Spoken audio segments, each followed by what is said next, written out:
Bonjour à tous et à chacun, je vous souhaite la bienvenue sur Investir, Innover en Afrique TV. Aujourd'hui, on se retrouve pas pour un sujet économique, mais pour parler de cet événement très important pour le jeune start-upper camerounais qui a eu lieu du 16 au 17 novembre 2022 à Yaoundé, à l'Hôtel de Ville. C'est une initiative de Tatiana Bimoga, fondatrice de l'agence de communication Scofisal, et cet événement baptisé Premc Célébration a réuni en son sein plusieurs acteurs, notamment les jeunes start-upers camerounais, des panélistes très intéressants sur leur profil. Vous allez avoir tout cela dans ce condensé que nous allons vous présenter tout de suite. Alors, stay tuned. Cette édition est portée par le thème Résilience entrepreneuriale, une opportunité, avec un point d'interrogation parce que c'est le thème qui va guider les activités d'aujourd'hui, demain, après-demain, pendant cette édition de la célébration de la toute première du génie créatif de la jeunesse. Je voudrais qu'on applaudisse pour la jeunesse qui ose et qui est rassemblée dans cette salle.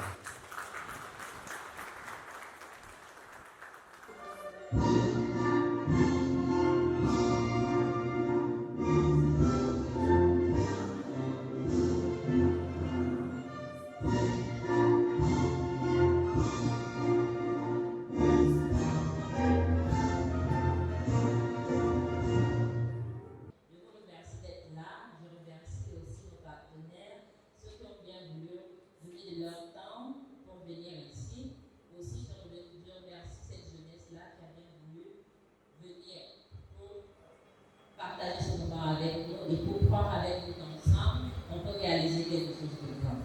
Donc, je vous remercie et je vous souhaite la bienvenue. Voilà. Je suis très honoré, chers invités, de prendre la parole ici présent.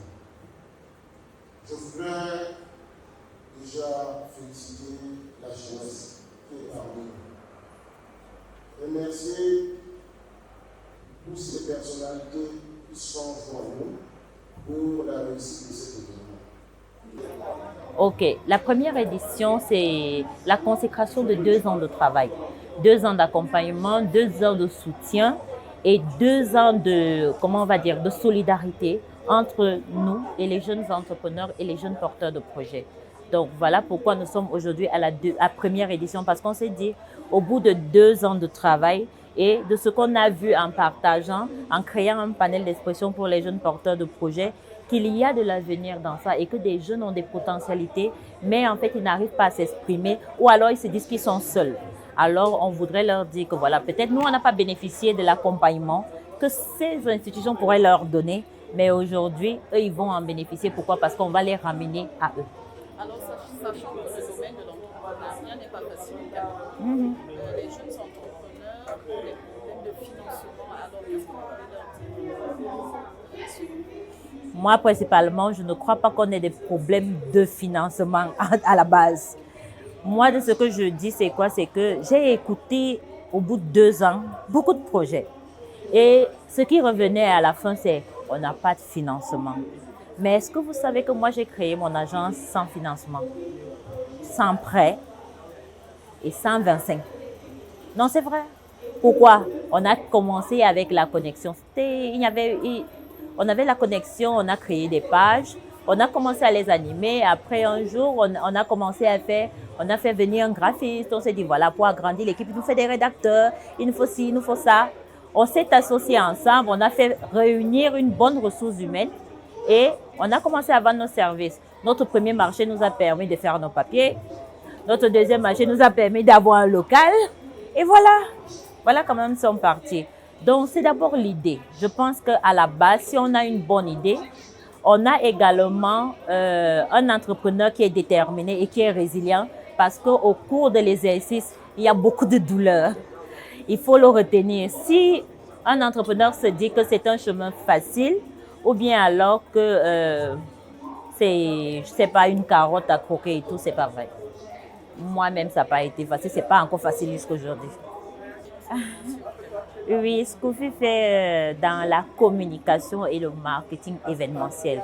Donc, nous faisons le community management, nous faisons la rédaction web, nous faisons du graphisme. Nous faisons également des relations presse parce qu'il y a des partenaires là, certains sont là. On fait également du branding, donc les impressions, les affichages et on organise des événements comme ceci aussi. Et également, on a une nouvelle particularité qui est de brander des personnes. Vous avez d'ici des personnalités ont envie de se faire voir, se faire connaître, de mettre en valeur leur potentialité et leurs compétences sur le digital. Nous, on sait les positionner pour qu'ils soient assez vus. Et ça, c'est une expérience qui nous a permis de travailler, pas seulement en étant ici au Cameroun, mais d'avoir des clients un peu partout dans le monde. Alors, les différents services, parce qu'il faut dire qu'il y aura une foire exposition. Oui. Il y aura une foire exposition là à l'esplanade du Conseil régional Aria. Donc, il y a nos candidats qui vont exposer et il y a également nos partenaires qui vont exposer. Donc, moi, j'invite. Oui, il y a des jeunes. Oui, ceux qui ont compétit vont exposer. Donc, on invite des personnes à venir découvrir ces talents-là. Et aussi, pourquoi, à inviter les autres jeunes entrepreneurs qui tardent à nous rejoindre et à construire cet écosystème et cette plateforme ensemble. Voilà. L'objectif de la banque, des missions de la banque, c'est créer une passerelle entre le secteur informel et le secteur formel. L'important pour vous, c'est de vous mettre à jour. Le risque pour nous, c'est de dire aujourd'hui que je peux financer un porteur de projet. Il n'est pas à jour sur le plan alimentaire. Ça peut être sur l'agroalimentaire, peut-être dans la transformation des produits.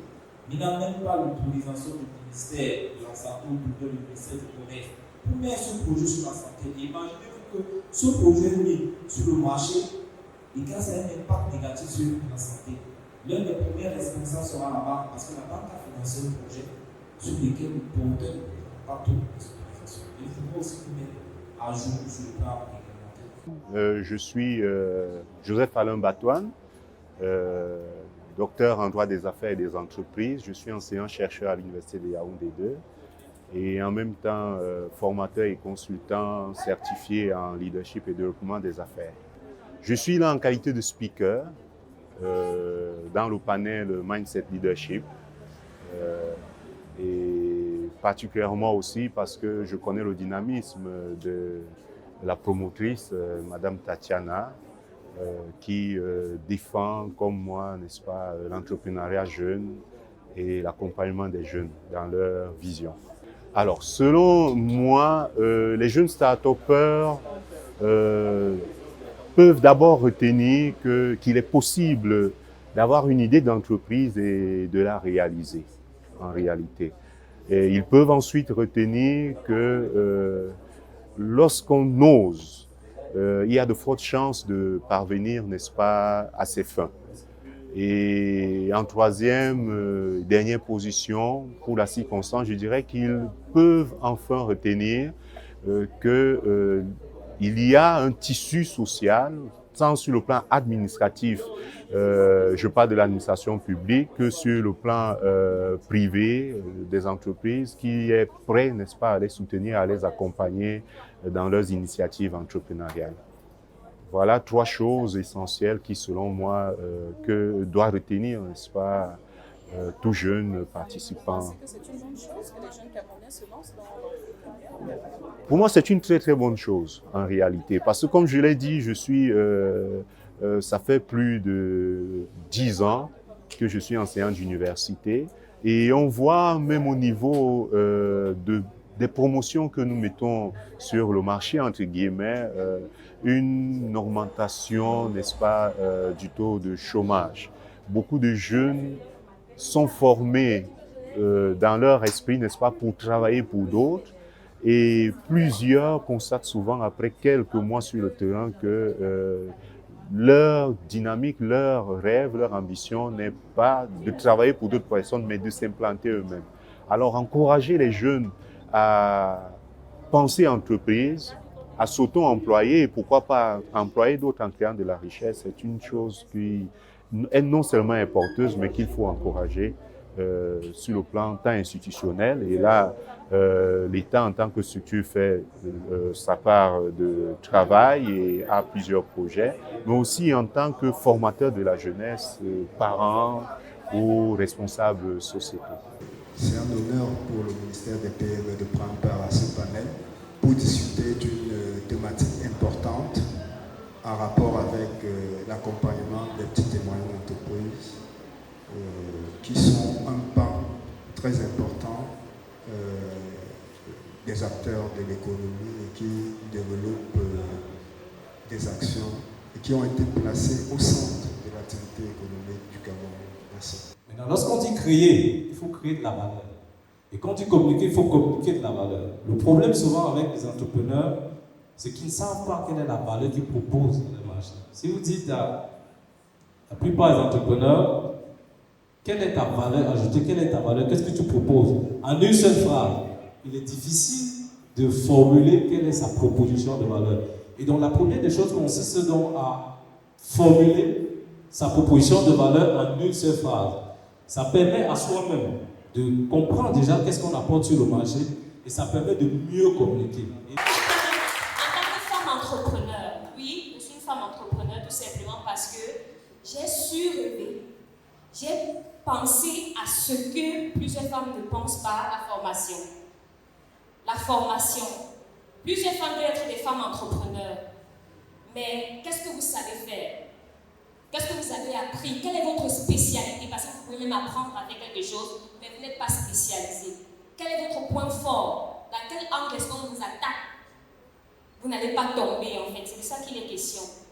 Et on se rend compte donc que plusieurs personnes proclament l'entrepreneuriat, plusieurs personnes se proclament entrepreneurs. Toute personne le fait par imitation. C'est un sérieux problème. Vous le faites parce que entre les femmes, il y a d'abord cette question, ce problème de rivalité, de jalousie, de problème d'entente dont on parlait tout à l'heure. Mais vous, personnellement, qu'est-ce qui vous motive à devenir entrepreneur? Je suis Fautine Jaël, je suis entrepreneur, je suis promotrice de la marque Jaël Service Care.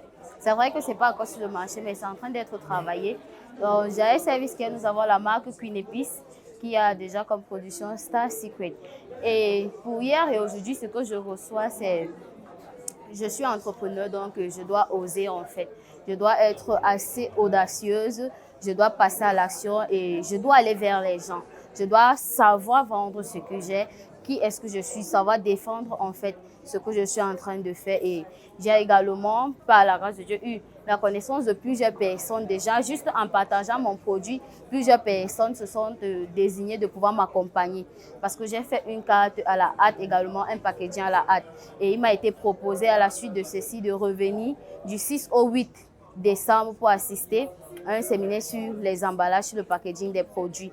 Donc, je serai encore ici du 6 au 8 pour assister à cela. Donc, il y a plusieurs personnes qui ont juste allumé, ont apprécié. Donc, je peux dire que l'événement m'apporte beaucoup d'autres choses, vraiment. Je pense que partir d'ici, je vais davantage faire grand, en fait. Ça a davantage à soi, en fait, ce que je voulais faire, quoi. Donc, je suis galvanisée pour aller dans ce que je veux faire. Moi, c'est Diabo Amel, le responsable de la communication à Angec et infographe et web designer.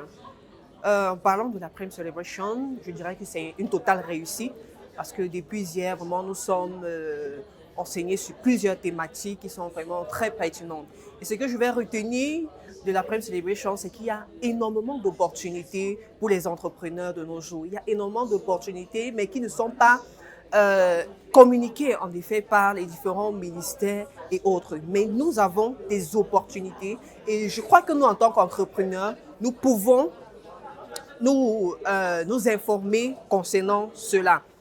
En dehors de ça, je retiens en termes de projet que avant de penser d'un business plan ou de penser de quoi que ce soit, il est important de maîtriser son projet. Il est important de maîtriser ce qu'on veut faire parce que c'est en maîtrisant ce qu'on veut faire qu'on pourra en effet conduire les personnes à épouser notre vision et aller de l'avant. Et plusieurs modérateurs et plusieurs intervenants disaient encore qu'au Cameroun, on a ce problème de trop plein d'actions individuelles. On a cette tendance à vouloir toujours faire seul, toujours faire seul. C'est pour ça que nous restons toujours au bas niveau.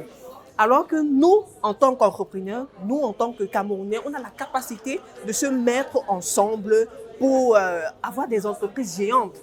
Donc, c'est un peu ça que je retiens vraiment. Depuis hier, je suis éblouie. Je suis vraiment éblouie.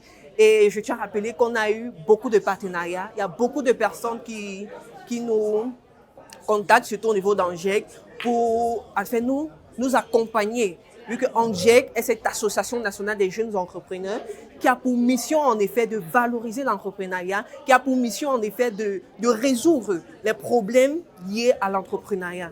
Vraiment, je dirais que cet événement est réussi à 100%. Je suis Laetitia Foti, promotrice de la corporation Level Up et promotrice d'une école de formation Level Up Academy. Et j'ai été honorée en tant que panéliste au PREMS Celebration à la première édition. Et ce que je pense de cet événement, c'est tout simplement, c'est un wow pour la jeunesse camerounaise, les jeunes start-upers, ceux qui pensent ou bien qui rêvent de bâtir quelque chose de grand. Non seulement le PREMS donne la motivation, mais le PREMS également donne les moyens à ces jeunes start-upers-là de croire en leur projet. Et ceux qui n'ont pas pu peut-être participer à cette édition, ils sont encouragés non seulement à se rattacher à l'équipe du PREMS, mais à participer aux prochaines éditions. Et tous ces jeunes-là qui rêvent à l'entrepreneuriat et tout, moi en tant qu'entrepreneur, tout ce que je peux vous dire, c'est de croire en vous, vous former et vous rapprocher des modèles qui pourront vous accompagner dans ce sens-là. Je vous remercie. Voilà, chers abonnés, vous venez d'avoir un condensé de la première édition de PREMS Célébration, un événement qui a été mis sur pied par Tatiana Bimoga, fondatrice de Scofisal, pour promouvoir les jeunes start-upers camerounais. On a aussi eu la nuit de gala où les jeunes porteurs de projets ont été promus et vont bénéficier d'un certain nombre d'avantages que la promotrice de l'événement se réserve de dévoiler. Mais surtout, on a eu un panel très intéressant et surtout des thématiques aussi très intéressantes. Tout ce qui a été traité a été très important, surtout pour l'entrepreneur. Désormais, ils savent comment ils peuvent se comporter lorsqu'ils vont se lancer au Cameroun. On a aussi eu des thèmes comme le leadership, on a eu des thèmes comme l'entrepreneuriat féminin. Et Investir, Innover en Afrique TV s'est proposé de vous révéler tout cela dans les prochaines éditions de nos vidéos. Alors, je vous invite à rester scotché sur Investir Innover en Afrique TV pour avoir le meilleur de cet événement qui vient donc de s'achever ce 17 novembre 2022. Restez connectés à Investir Innover en Afrique TV. Vous aurez toutes les interventions des panélistes et dans les détails.